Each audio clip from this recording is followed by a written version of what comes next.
জয় যিশু, praise the Lord. আমরা আরেকটিবার সুন্দর সকালের নতুন ভিডিও নিয়ে চলে এলাম। আর এই ভিডিওতে আমরা আজকে প্রভুর কাছে নতনম্র হয়ে বাক্য নিয়ে আলোচনা করব, যে বাক্য সকল প্রভু আজকে আমাদেরকে দান করছে। তো আসুন বিশ্বাসী সন্তানরা, আমরা বাক্য সকল দেখার আগে, আলোচনা করার আগে প্রভুর কাছে নতনম্র হয়ে এই সুন্দর দিনের সকালে একটা ছোট্ট বিনতি প্রার্থনা করি, আর তারপরে আমরা বাক্যে আসছি। পবিত্র মঙ্গলময় পিতা প্রভু, তোমায় ধন্যবাদ, প্রশংসা, গৌরব করি। প্রভু গো, আজকে তুমি আমাদেরকে সুন্দরভাবে সুস্থ সবল রেখেছ, পৃথিবীর সমস্ত বস্তু দেখতে দিয়েছ, রাত্রিতে ঘুম দিয়েছ, সকালে উঠিয়েছ, পরিবার, ফ্যামিলি জন, সমস্ত সন্তান সন্ততিদেরকে সুরক্ষিত ভালো রেখেছ, তার জন্য ধন্যবাদ করি। প্রভু, তুমি আমাদের জীবনের পথে সঠিক রূপে চালিত করো, শয়তান দিয়াবল মন্দতা থেকে দূরে রাখো। তোমায় ধন্যবাদ, তোমার প্রশংসা, তোমার গৌরব করি। হ্যাঁ প্রভু, তুমি আমাদেরকে সর্বদা রক্ষা করছো, আশীর্বাদ করছো, তার জন্য ধন্যবাদ করি। তোমার হস্তে চরণ তলে প্রভু তোমার সন্তানদেরকে রাখি, যারা এই ভিডিও প্রার্থনা দেখছে, এই বাক্য দ্বারা অনেক আশীর্বাদ অনুগ্রহ করো। তাদের সমস্ত দুঃখ, কষ্ট, ব্যথা, বেদনার সমস্যা সকল তুমি দূর করো। বাক্যের জ্ঞান আমাদের বুঝতে জানতে সাহায্য করো। তোমার হস্তে চরণতলে আমাদের ফোন, মোবাইল নেটওয়ার্ক, আমাদের এই সমস্ত গুগল মিট এবং আমাদের সমস্ত এই সভা সঞ্চালন, আমাদের ইউটিউব চ্যানেলকে রাখি, তুমি আশীর্বাদ করো, দয়া করো। প্রভু, আমার মুখ দিয়ে, জিভ দিয়ে তুমি কথা বলো, বাক্য সকল আমি নয় কিন্তু তুমিই বলো। আশীর্বাদ, অনুগ্রহ, দয়া, কৃপা, করুণা করো পবিত্র আত্মা দ্বারা। এই বিনতি প্রার্থনা যিশু তোমার নামে চাইলাম। তুমি প্রার্থনা দেখলে, শুনলে আর উত্তর দিলে, যিশু নামেতে, আমেন। তো আসুন বিশ্বাসী সন্তানরা, এবারে আমরা আমাদের বাক্য সকল দেখব। আজকে আমাদের টপিক, মানুষদের পরম্পরাগত শিক্ষার অনুরূপ হয়েও না। আজকে আমরা বিশ্বাসী সন্তানরা পৃথিবীতে আছি, আমাদের জগতের মাঝে আমাদের ফ্যামিলি আছে, আমাদের পরিবার আছে, সেখানে কিছু পরম্পরাগত শিক্ষা থাকে, সেগুলোতে আমরা ছোট থেকে দেখে আসছি, সেগুলোতে আমরা ছোট থেকে বড় হয়ে আসছি। কিন্তু আমরা এখন প্রভুতে বিশ্বাসী হয়েছি বলে, প্রভুকে সত্যভাবে জেনেছি বলে, সেই জগতের পরম্পরা বিধি বা জগতের পরম্পরা, সেই সমস্ত কাজগুলো আমরা, শিক্ষাগুলো করি না বা সেগুলো পালন করি না। কিন্তু জগতের মাঝে এখনো অনেক বিশ্বাসীরা আছে বা খ্রিস্টতে অনেক পরম্পরা আছে, সেগুলো তারা পালন করে আসছে। কিন্তু বাইবেল এই বিষয়ে কি বলে? মানুষদের পরম্পরা কি আমাদের পালন করা উচিত, নাকি সেগুলো উচিত নয়? আসুন আমরা বাইবেলের বাক্য থেকে দেখি বাক্য কি বলছে। এখানে মানুষের পরম্পরার শিক্ষা অনুরূপ হয় না, মানে বলা হচ্ছে যে মানুষের তৈরি ধর্মীয় প্রথা বা ঐতিহ্য। আমরা দেখেছি যে বংশ পরম্পরায় অনেক মানুষের একটা প্রথা থাকে, ঐতিহ্য আছে, সেগুলো তারা পালন করে আসছে। তারা বছর বছর ধরে, তাদের পূর্বপুরুষ ধরে সেই সমস্ত ঐতিহ্য, প্রথা সকল মেনে আসছে। আর এই পরম্পরা ঈশ্বর প্রভু আমাদেরকে কি বলছে দেখি। এখানে বাক্য বলছে, সব ঐতিহ্য খারাপ নয়, কিন্তু যদি তা ঈশ্বরের বাক্যের বিরুদ্ধে যায়, তবে তা গ্রহণযোগ্য নয়। বাইবেল সর্বোচ্চ কর্তৃত্ব, মানুষের শিক্ষা নয়।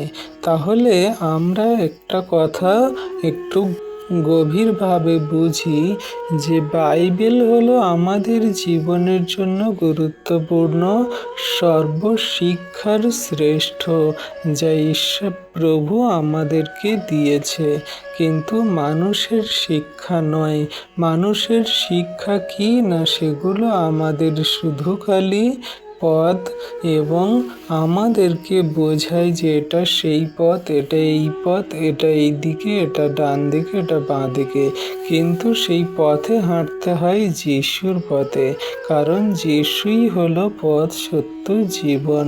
তার মধ্যে দিয়ে না গেলে আমরা কেউই পিতার কাছে যেতে পারবো না, অর্থাৎ স্বর্গরাজ্যে যেতে পারবো না। তাই মানুষের শিক্ষাতে চললে হবে না, কিন্তু বাইবেলের শিক্ষাতে প্রভু ঈশ্বরের বাক্য আজ্ঞাকে পালন করে গ্রহণ করে চলতে হবে। কি বলছে? তিনি তাহাদিগকে কহিলেন, কপটীরা, যিশাইয়া তোমাদের বিষয়ে বিলক্ষণ ভাববাণী বলিয়াছেন, যেমন লেখা আছে, এই লোকেরা অষ্টাধরে আমার সম্মান করে, কিন্তু ইহাদের অন্তঃকরণ আমা হইতে দূরে থাকে। যেখানে সেই মার্কে প্রভু যীশু ভাববাণীর কথা সকল তুলে তিনি বলছে যিশায়ের কথা দিয়ে।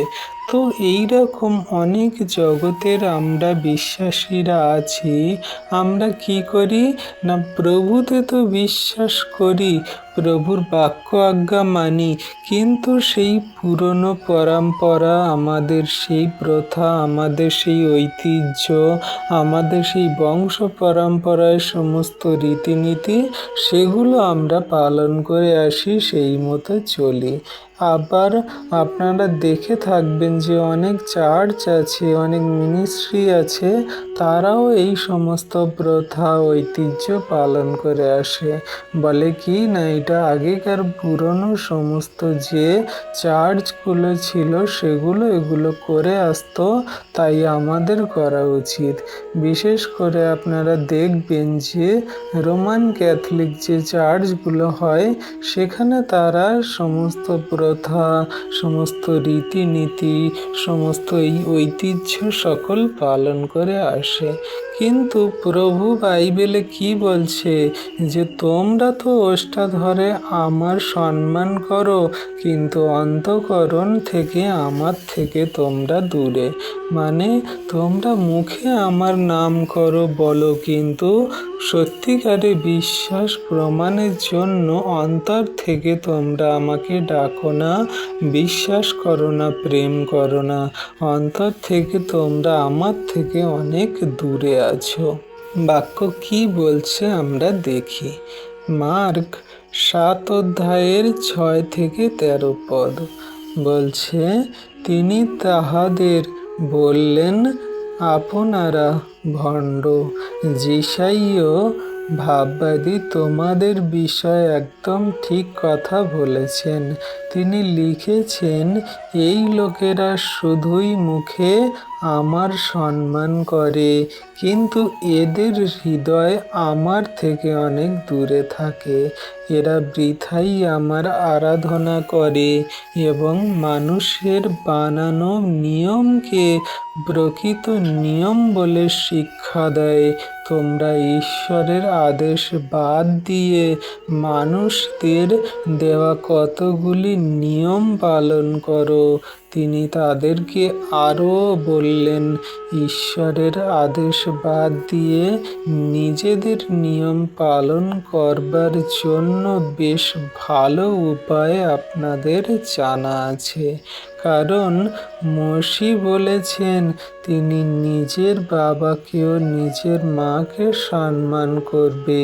তুমি আর যে কেউ বাবার কি মায়ের নিন্দা করে তার মৃত্যুদণ্ড অবশ্যই হবে। কিন্তু তোমরা বলে থাকো, মানুষ যদি বাবাকে কি মাকে বলে, আমি যা দিয়ে তোমার উপকার করতে পারতাম তা ঈশ্বরকে উৎসর্গ করা হয়েছে, তবে বাবা ও মার জন্য তাকে আর কিছুই করতে হয় না। এইভাবে তোমরা নিজেদের পরম্পরাগত নিয়ম কানুনের জন্য ঈশ্বরের আদেশকে অগ্রাহ্য করছো, আর এই রকম আরও অনেক কাজ করে থাকো। তাহলে দেখো বিশ্বাসী সন্তানরা, এখানে প্রভু যীশু খুব সুন্দরভাবেই আমাদেরকে জানিয়ে দিচ্ছে। বলছে তোমরা জগতের মাঝে এমনভাবে চলছো, তোমাদের বিষয়ে সেই পূর্ব ঘটনাক্রমে যিশাইও কিন্তু আগে ঠিকই বলেছিল যে এই কালের লোকেরা তারা কি না মুখে আমার সম্মান করে কিন্তু হৃদয়ে প্রভু যীশুর থেকে অনেক দূরে থাকে। মুখে শুধু বড় বড় ভক্তিভাব, মুখে শুধু বড় বড় প্রেমের কথা সম্মান দেখায়, কিন্তু ভিতরে ভিতরে রাগ, হিংসা, ক্রোধ, মন্দতা, ব্যভিচার, পাপ, সেগুলো সব ঈশ্বর থেকে দূরে সরিয়ে দেয়। বলছে এরা বৃথাই আমার সেই কাজ সকল করে, আরাধনা করে, স্তুতি করে, ধন্যবাদ, প্রশংসা, গৌরব করে, কিন্তু এরা কি করে না মানুষের বানানো নিয়মকে প্রকৃত নিয়ম ও শিক্ষা বলে তারা শিক্ষা দেয়। মানুষের বানানো নিয়মকে গুরুত্ব দেয়, কিন্তু ঈশ্বর প্রভু যে আজ্ঞা শিক্ষা সকল দিয়েছে, প্রেম দিয়েছে, সেগুলোকে তারা পালন করে না। তাই বলছে তোমরা ঈশ্বরের আদেশ বাদ দিয়ে মানুষের দেয়া কতগুলি নিয়ম পালন করো। তাই বলছে তিনি তোমাদের আরো বললেন, মানে প্রভু যীশু আরো বলছেন যে ঈশ্বরের আদেশ বাদ দিয়ে নিজেদের নিয়ম পালন করার জন্য তোমরা বেশ ভালো উপায় বের করেছ, আর সেটা খুব ভালো করে জানো, কিন্তু ঈশ্বর প্রভু তোমাদের যে আজ্ঞা শিক্ষা সকল দিয়েছে সেগুলো তোমরা পালন করো না। কারণ মোশি আগে কি ব্যবস্থা দিয়েছিল যে তুমি তোমার নিজের বাবা মাকে সম্মান করবে, আর যে কেউ বাবাকে মায়ের নিন্দা করে তার মৃত্যুদণ্ড অবশ্যই হবে। যেখানে প্রভু ঈশ্বর পিতা তিনি সেই মোশিকে যে 10 আজ্ঞা দিয়েছিল তার মধ্যে এটা একটা। তাহলে যখন কোনো মানুষ সেই বাবা মাকে সমাদর করার বদলে সে বলে যে বাবাকে কি মাকে বলে, আমি তোমার উপকার করতে পারতাম কিন্তু তা ঈশ্বরকে আমি উৎসর্গ করে দিয়েছি, তাই আমি তোমাকে আর উপকার করতে পারবো না।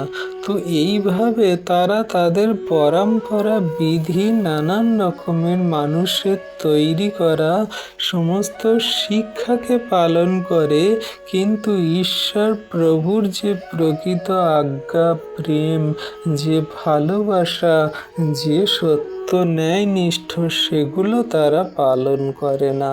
তাহলে সেই সমস্ত মানুষেরা শুধু তাদের পরম্পরাগত বিধি পালন করার জন্য ঈশ্বরের সত্য শিক্ষা থেকে তারা দূরে চলে যাচ্ছে, ঈশ্বর থেকেই তারা বঞ্চিত হচ্ছে। আজকে জগতের মাঝে কত চার্চ, মিনিস্ট্রি, কত সেই সমস্ত খ্রিস্ট বিশ্বাসীরা এমন করে সেই তারা তাদের বিধি ব্যবস্থা, রীতিনীতি, প্রথা, ঐতিহ্য পালন করার জন্য বাইবেলের বাক্যকেও তারা অগ্রাহ্য করছে, বাইবেলের বাক্যকে দূরে সরিয়ে দিয়ে তারা সেগুলোতেই শুধু মেতে আছে। আপনারা দেখবেন যে 25শে ডিসেম্বরে তারা ক্রিসমাস করে, আদৌ কিন্তু বাইবেলে ক্রিসমাস বলে নেই। তারা সেই ঐতিহ্য, তারা সেই প্রথাকে পালন করছে, কারণ এটা একটা উৎসবের মধ্যে পড়ে। সমস্ত বিশ্বাসীরা এক জায়গায় হয়, মিলিত হয়ে প্রভুর বাক্য আলোচনা করে, কেউ কেক খায়, কেউ ড্রিঙ্ক করে, কেউ নেশা করে, কেউ নাচ গান হই হুল্লোড় করে। মানে যে যেমন পারে সে তেমন করে সেটাকে পালন করে থাকে বা আনন্দ নিয়ে থাকে, কিন্তু প্রকৃত যে বিষয়টা সেটা তারা দেখে না। প্রভু যীশু জন্ম নিয়েছে আমাদের উদ্ধারের জন্য, যাতে আমরা তার উপরে বিশ্বাস করে অনন্ত জীবনে যাই, তার বাক্য আজ্ঞার শিক্ষা সকল পালন করে পবিত্র সূচি হতে পারি, সত্যকে জেনে আমরা আমাদের পাপকে তার হাতেই দিয়ে আমরা সূচি ধৌত হতে পারি। এই সমস্ত বিষয় সকল জানার দরকার নেই, শুধু খালি জগতের মানুষদের ঐতিহ্য, প্রথা, নিয়ম, সমস্ত নানান রকমের কাজ সকল করার জন্য আমরা মেতে উঠি। তো এই সমস্ত কাজকেই বাইবেল কোনো মতে অ্যালাউ করে না, আর এই মতো কাজকে প্রভু যীশু গ্রহণ করে না। তাই বলছে, তোমরা মুখে শুধু আমার নাম করো, হৃদয় অন্তরে আত্মায় কিন্তু তোমরা আমার থেকে অনেক দূরে। আশা করি আমরা বুঝতে পারছি। আমরা শুধু জগতের বিধি ব্যবস্থা, রীতিনীতি, নানান রকমের প্রথা ঐতিহ্য পালন না করে যদি প্রভুকে আমরা মন দিয়ে প্রেম করি, বিশ্বাস করি, তার বাক্য আজ্ঞার শিক্ষা সকল পালন করি, এতেই তিনি সন্তুষ্ট হবেন, আমাদের আশীর্বাদও করবেন। আরও বাক্যে আমাদেরকে কি বলছে? যেসাইও 29 অধ্যায়ের 13 থেকে 15 পদে বলছে, প্রভু আরও বললেন, এই লোকেরা আমার কাছাকাছি হয় এবং নিজেদের মুখের কথায় আমার সম্মান করে, কিন্তু তাদের হৃদয় আমার থেকে দূরে রেখেছে। অতএব দেখো, আমি এই জাতিদের মধ্যে আশ্চর্য কাজ, বিস্ময়ের পরে চমৎকার কাজ করব, তাতে জ্ঞানীদের জ্ঞান নষ্ট হয়ে যাবে আর বুদ্ধিমানদের বুদ্ধি অদৃশ্য হবে। ধিক সেই লোকেদের যারা সদাপ্রভুর কাছ থেকে তাদের পরিকল্পনাগুলি গভীরভাবে লুকিয়ে রাখে। তারা অন্ধকারে কাজ করে, তারা বলে, কে আমাদের দেখছে, কে জানতে পারবে। তো এমনি করে সেই সমস্ত ভাববাদী দ্বারা, যেসাইও দ্বারা কিন্তু জানানো হয়েছে, বলেছে যে জগতের মানুষরা, এমন কিছু মানুষরা আছে, তারা কি করে না, তারা প্রভুর কাছাকাছি আসে, তারা মুখে সম্মান করে, কিন্তু তারা হৃদয়ে প্রভুর থেকে অনেক দূরে থাকে। তারা জাতিদের মধ্যে আশ্চর্য আশ্চর্য কাজ এবং বিস্ময়ের কাজ, চমৎকার বিষয়, সেই সমস্ত কিছু তারা দেখে থাকে, কিন্তু ঈশ্বর প্রভু কি বলছে, যে জাতিদের মধ্যে থেকে আমি আশ্চর্য কাজ করব, বিস্ময়ের কাজ করব, চমৎকার কাজ করব, তাতে জ্ঞানীরা দেখে বুঝতে পারবে না যে এটা কিভাবে সম্ভব, কেমনভাবে সম্ভব। জ্ঞানীদের জ্ঞানকে তিনি নষ্ট করবে, বুদ্ধিমানদের বুদ্ধিকে তিনি অদৃশ্য করবে। আর ধিক সেই লোকেরা যারা সদাপ্রভুর কাছ থেকে তাদের সমস্ত পরিকল্পনা গভীরভাবে লুকিয়ে রাখে। তাই প্রভু বলছে, তোমরা যারা অন্ধকারে কাজ করে থাকো, তোমরা ধ্বংস হবে, তোমরা জানতে পারবে না যে প্রভু কিভাবে তোমাদের সেই সমস্ত কাজ সকল করাচ্ছে, আশীর্বাদ করছে। তারা জগতের মাঝে মন্দতায় চলে, কিন্তু প্রভু সমস্তটাই প্রকাশ করাবে আর আমাদেরকে দেখাবে যে কোনটা সত্য, কোনটা ন্যায্য, কোনটা পবিত্র, কোনটা আমাদের জীবনের জন্য ভালো, গ্রহণযোগ্য। এবারে আমরা দেখব 4, জগতের অক্ষরমালার অনুরূপ। এখানে জগতের অক্ষরমালার অনুরূপ বলতে কি বোঝাচ্ছে? জগতের অক্ষরমালা বলতে পৃথিবীর মৌলিক বা প্রাথমিক আত্মিক শক্তি বা নিয়ম বোঝায়। যেমন থিওলজি ভাবে একটু বুঝতে চাইলে আমরা একটু যদি দেখি, এটি ইঙ্গিত করে এমন আত্মিক ও ধর্মীয় ব্যবস্থার দিকে যা মানুষকে বাইরের নিয়মে বেঁধে রাখে, যেমন শুধু আচার অনুষ্ঠান, কিন্তু খ্রিস্টের মধ্যে সত্যিকারের স্বাধীনতা আছে। যেমন ধরো, আপনি কোনো একটা চার্চে গেছেন, সেখানে বাইবেল বাক্য বাদ দিয়ে সেখানে কি হয় না, ওইখানে আমরা ঘুরতে যাব, ওইখানে আমরা যাব, গিয়ে সেখানে কিছু সুসমাজে প্রচার করব আর সেখান থেকে খাওয়া দাওয়া করে আসবো। ওখানে আমরা যাব ওই চার্চ উদ্বোধন করতে, ওখানে যাব আমাদের সেই সেমিনারিতে গান আছে। কিন্তু এই সমস্ত কিছু আমরা উদ্বোধন, গান, আমরা সমস্ত কিছু ঘুরতে যাওয়া করে আসি, কিন্তু তার ভিতরে যে প্রধান কাজ সেটা হলো প্রভুর বাক্যকে প্রচার করা, মানুষকে জানানো, বলা আর বিশ্বাসীদের সঙ্গে একত্রিত হয়ে আমরা সহভাগিতা করা, প্রভুর বাক্য আদান প্রদান করা, প্রার্থনা করা। এই সমস্ত বিষয় আমরা করি না। আমরা কি করি না, সেই বিধি, অক্ষরমালা, নানান রকমের জগতের কাজ আমরা করে থাকি। তাই বলছে জগতের অক্ষরমালার অনুরূপ হইও না। এখানে আমরা প্রভুতে এসেছি কি করতে না, একে অন্যকে প্রেমে বাঁধতে, সত্যকে জানতে, পাপের ক্ষমা পেতে এবং ধার্মিকতায়, পবিত্রতায় চলতে। কিন্তু সেখানে যদি আমরা নাচ গান, হই হুল্লোড়, খাওয়া দাওয়া, মজ মস্তি, নানান রকমের মন্দতায় মেতে থাকি, তাহলে আমরা প্রভুকে কিভাবে জানব আর কিভাবে আমরা স্বাধীন হয়ে স্বর্গরাজ্যে যাব? তাই বলছে খ্রিস্টের মধ্যে সত্যিকারের স্বাধীনতা আছে। শুধু আচার ব্যবহার, অনুষ্ঠান, নানান রকমের খাওয়া দাওয়া, নাচ গান করলে আমরা এই সমস্ত কিছু আশীর্বাদ পাবই না। বলছে স্বাধীনতার নিমিত্তই খ্রিস্ট আমাদিগকে স্বাধীন করিয়াছেন, অতএব তোমরা স্থির থাকো এবং দাসত্ব জোয়ালিতে আর বদ্ধ হইও না।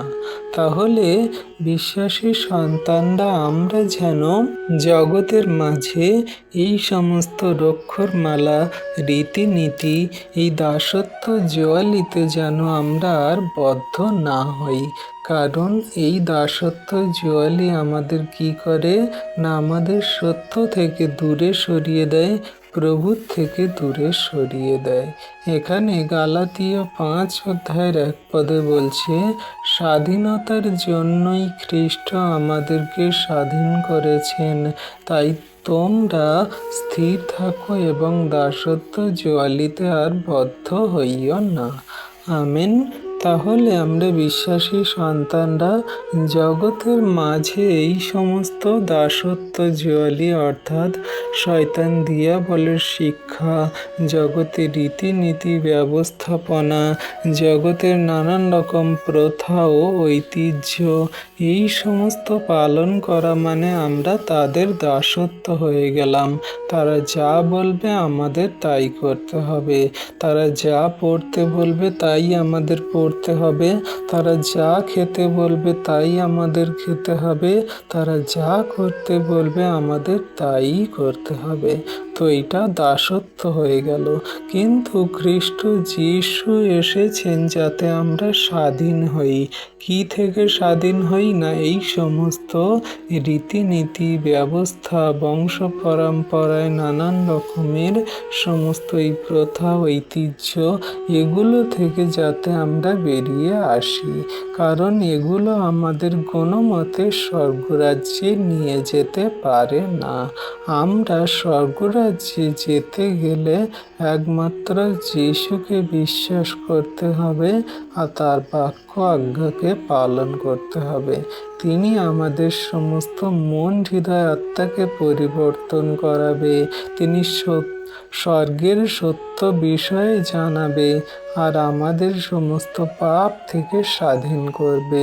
আমাদের ভিতরে যে সমস্ত পাপ মন্দতা আছে সেগুলো সব কিছুই তিনি দূর করে তার অমূল্য রক্তে তিনি আমাদেরকে কিনে নিয়ে শুচি করে ধৌত করে তিনি স্বর্গরাজ্যে নিয়ে যাবেন, আমাদের শুচি করবেন, আমাদের তিনি পবিত্র করবেন।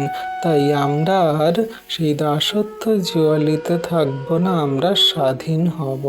তাই আমরা যদি স্বাধীন হতে চাই তাহলে প্রভুর এই বাক্যকে পালন করব, কার্যকারী করব।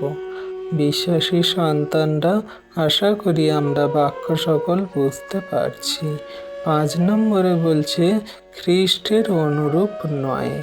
এটাই এই মূল বাক্যের আসল কারণ। খ্রিস্টের অনুরূপ নয় বলতে কি? যে শিক্ষা খ্রিস্ট কেন্দ্রিক নয় তা সত্য নয়। যিশুই সত্যের একমাত্র উৎস, খ্রিস্টই পূর্ণতা। তার বাইরে সব শিক্ষা অসম্পূর্ণ, মিথ্যা এবং মন্দতা। যদি আপনাকে কেউ বলে যে তুমি যিশুর পথে আছো, ঠিক আছে, কিন্তু তুমি কেন যিশুকে ডাকছো?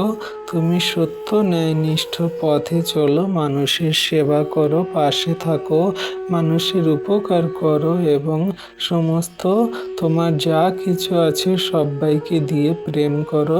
এটা জগতের অনেক মানুষও করে থাকছে, কিন্তু সেগুলো সব ঠিক আছে। কিন্তু প্রকৃত বিষয় হচ্ছে যে প্রভু যিশুতে থাকা মানে শুধু এই নয় যে ভালো কাজ করা, মানুষকে সমাদর করা, প্রেম করা, নম্রতায় চলা। প্রভু যিশুতে থাকা মানে এটাই যে তিনি আমাদেরকে তার অমূল্য রক্তে পাপের ক্ষমা দিয়েছেন আর তিনি আমাদের স্বর্গরাজ্যে নিয়ে যাবেন। তার উপরে যে বিশ্বাস করবে সেই পরিত্রাণ পাবে, অনন্ত জীবনে যাবে। ভালো কাজ দ্বারা কোনো মতে কিন্তু স্বর্গরাজ্যে যাওয়া যায় না। তাই খ্রিস্ট কেন্দ্রিক শিক্ষা যদি তোমাদের ভালো হয় তো ভালো, কিন্তু খ্রিস্ট শিক্ষার বাইরে যদি অন্য কেউ শিক্ষা দেয় বা সেদিকে যদি তোমাদের নিয়ে যাওয়ার চেষ্টা করে, তাহলে কিন্তু তোমরা সেই শিক্ষাতে চলো না বা সেই মতো তোমরা কাজ করো না। এটা তোমাদের জন্য ক্ষতিকর এবং এটা তোমাদের জন্য স্বর্গ যাওয়ার থেকে নরকে নিয়ে যাওয়ার বেশি পথ খুলে দিচ্ছে। তাই বাক্য আমাদেরকে বলছে, যোহন 14 অধ্যায়ের 5 থেকে 7 পদে বলছে, থমা যিশুকে বললেন, প্রভু, আমরা জানি না আপনি কোথায় যাচ্ছেন, আমরা কিভাবে পথটা জানব? যিশু তাকে বললেন, আমি পথ, আমি সত্য, আমি জীবন, আমাকে ছাড়া কেউ পিতার কাছে যেতে পারে না। যদি তোমরা আমাকে জানতে তবে তোমরা আমার পিতাকেও জানতে। এখন থেকে তোমরা তাকে জেনেছ এবং তাকে দেখেছ। আমিন। তাহলে দেখো, প্রভু যিশু সুন্দরভাবেই কিন্তু জানিয়ে দিচ্ছে, জগতের মাঝে শুধু ভালো কাজ দ্বারা কিন্তু স্বর্গরাজ্যে যাওয়া যায় না। ভালো কাজ দ্বারা, ভালো আচরণ ব্যবহার দ্বারা হয় না। প্রভু যিশু বলছেন যে আমি জানি তোমরা যে আগের থেকে পিতাকে জানতে না, কিন্তু এখন জেনেছ। কিভাবে? না, যিশুর মধ্যে দিয়ে আমরা পিতাকে জেনেছি, স্বর্গের বিষয় সকল জেনেছি। তাহলে আমরা যখন যিশুর মধ্যে দিয়ে সত্যকে জেনেছি, স্বর্গের বিষয়ে জেনেছি, তাহলে যিশুর মধ্যে দিয়েই তো স্বর্গরাজ্যে যাব। কারণ তিনি বলছে যে আমি পথ, সত্য, জীবন, আমি হলাম সেই স্বর্গে যাওয়ার একমাত্র পথ।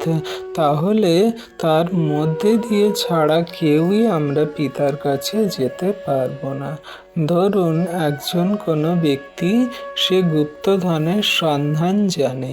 এবারে সে যদি গুপ্তধনের সন্ধান জানে, তার সঙ্গে ছাড়া আপনি কি সেই গুপ্তধনের জায়গায় পৌঁছাতে পারবেন? কেউ একজন আপনাকে বলল যে কলকাতায় এমন একটা জায়গাতে সেখানে কি আছে না, গুপ্তধন আছে। তো আপনি সেটা শুনলেন। এবার আপনি শুনে যদি সেখানে একা একা চলে যান, আপনি কি সেই জায়গা পাবেন? কোন পথ দিয়ে যেতে হবে, এক্স্যাক্টলি কোন জায়গাতেই আছে, কোন রাস্তায়, কোন পথে, কোন গলি থেকে গিয়ে সেই জায়গায় পৌঁছাতে হবে, আপনি কি জানেন? কিন্তু যে বলেছে সেই জানে। তো তার সঙ্গে করে নিয়ে আপনাকে কিন্তু সেই গুপ্তধনের জায়গায় পৌঁছাতে হবে। তেমন প্রভু যীশু স্বর্গরাজ্যের বিষয় সকল জানাতে এসেছে। তিনি জানিয়েছে, তিনি শিক্ষা দিয়েছে যে তোমরা মন ফেরাও, স্বর্গরাজ্য তোমাদের কাছে চলে এসেছে। তোমরা স্বর্গরাজ্যের বিষয় জানো, বোঝো, গ্রহণ করো। তিনি সমস্তটাই স্বর্গের বিষয় জানিয়েছে, পিতা ঈশ্বরের বিষয় জানিয়েছে। তো যারা গ্রহণ করেছে তারা তার সঙ্গে স্বর্গরাজ্যে যাবে, যখন তিনি দ্বিতীয় আগমনে আসবেন তার সন্তানদেরকে নিতে। কিন্তু যারা তাকে গ্রহণ করেনি, যারা তার আজ্ঞা শিক্ষা সকল মানেনি, শোনেনি, তাহলে তারা কিভাবে সেই স্বর্গরাজ্যে পৌঁছাবে আর সেই গুপ্তধনের জায়গায় পৌঁছাবে? তাই জগতের মাঝে অনেক ভালো কাজ করা যায়, জগতের মাঝে অনেক ভালো আচরণ ব্যবহার করা যায়, কিন্তু স্বর্গরাজ্যে যাওয়ার জন্য একমাত্র যিশুকেই সাহারা করতে হয়, তাকেই ধরে জীবন পার হতে হয়। তাই বিশ্বাসী সন্তানরা, আপনি যদি জগতের মাঝে সমস্ত ভালো কাজ করছেন, জগতের মাঝে সমাজসেবী কাজ করছেন, গরিব, অনাথ, অসহায়, দরিদ্র, অভাবী, নানান রকমের কষ্টে দুঃখে পড়ে থাকা মানুষদের সেবা করছেন, পাশে আছেন, খুবই ভালো কথা। ঈশ্বর প্রভু আপনাকে আরও আশীর্বাদ করুন, আপনি আরও এই সমস্ত কাজে এগিয়ে যান। কিন্তু সব থেকে যেটা গুরুত্বপূর্ণ বিষয় হলো, সেটা প্রভু যীশুকে বিশ্বাস করা আর তার বাক্যকে মানা, তাকে উদ্ধারকর্তা, ত্রাণকর্তা হিসাবে জীবনে প্রায়োরিটি দেয়া। কারণ তিনি এই বাক্যেই বলে দিচ্ছে, যোহন 14 অধ্যায়ের 5 থেকে 7 পদে, যে আমি হলাম সেই পথ, সত্য, জীবন। আমাকে ছাড়া তোমরা কেউই পিতার কাছে যেতে পারবে না। কারণ আমরা সেই পথ জানি না যে গুপ্তধন কোথায় আছে, আর গুপ্তধন সেই জায়গায় পৌঁছানোর জন্য আমরা কোথায় থেকে যাব। তো গুপ্তধনের জায়গায় পৌঁছাতে গেলে, অর্থাৎ স্বর্গরাজ্যে পৌঁছাতে গেলে, পিতার কাছে যেতে হলে আমাদের যিশুর মধ্যে দিয়েই যেতে হবে, যিশুর সাথেই যেতে হবে। তাই বিশ্বাসী সন্তানরা, আজকের আমরা জগতের মাঝে অনেক রকমের সেই রীতিনীতি, বংশ পরম্পরায় কার্য, নানান রকমের সমস্ত প্রথা, ঐতিহ্য সকল দেখে থাকি। এগুলো আমাদের স্বর্গরাজ্যে নিয়ে যেতে পারে না।